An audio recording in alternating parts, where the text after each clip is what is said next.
Hi, we're here at the Milwaukee Muskie Expo. We're on day 3, and we spent a lot of these weekends shooting a lot of videos about lures or rods or reels, but we're lucky enough to have Jordan Weeks of the Wisconsin DNR to tell us a little bit about data that he's collected, compared, that shows some really interesting things about the state of the fisheries in Wisconsin. Yeah, I gave a seminar yesterday, and basically what I did is I took Muskies Inc. data, related it to DNR fisheries data, found out that those two data sets match very well.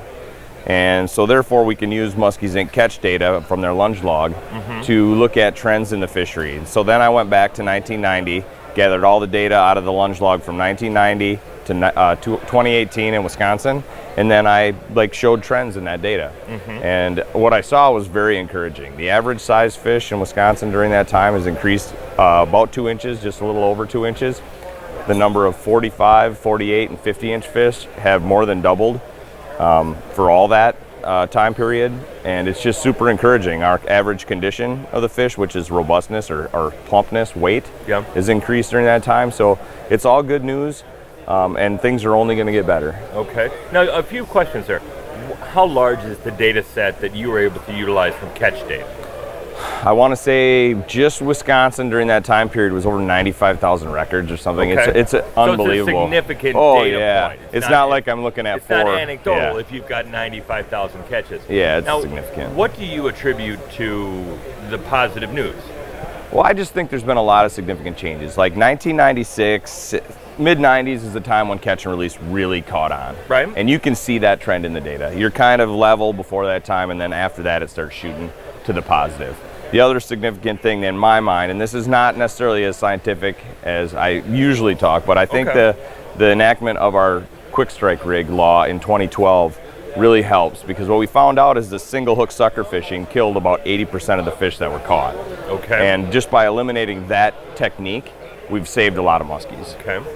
What else, moving forward, what do you see as, now, catch and release, and then go in quick strike rigs, what could the next, I don't want to say evolution, but the next change by muskie anglers that we, the anglers, could do to help the fishery while still enjoying the pursuit?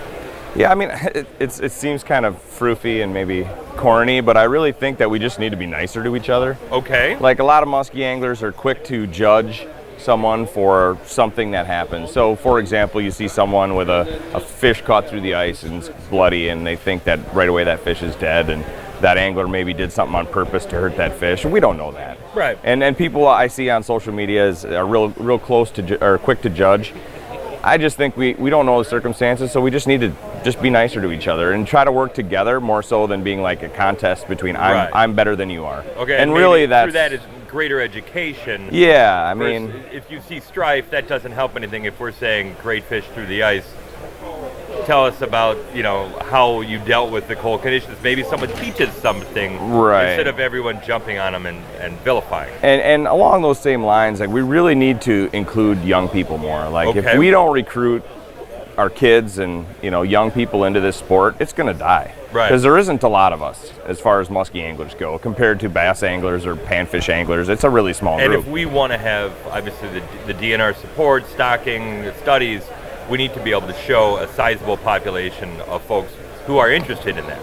Right, and really the way I get paid is through fishing license sales. 99% of the money that I get to take home is from fishing license sales. So, we need more license sales so that we can do more work. So we need to do more, take a kid fishing or absolutely fishing outings that can introduce people to the sport. Yep. All right. And it's the groups of folks that you wouldn't traditionally think. Like, my kids are not going to have a problem going fishing, right? It's the neighbor kid down the street that maybe has a single parent that doesn't have the resources. Like, those are the folks that we need to, as anglers and sportsmen, we need to take those people out and say, hey, I'm going to maybe give you an old rod that I have, or give you 5 lures. Yeah, or let's just go fishing for a couple days and get that person off of their device and out into nature and get them to look around and say, oh, wow, an eagle, or, whatever. Right. That's what's going to keep muskie fishing in particular and all fishing going into the future. I think we all know that, right? Yeah. We just have to make the effort to do it. It's not always easy. No, it's not.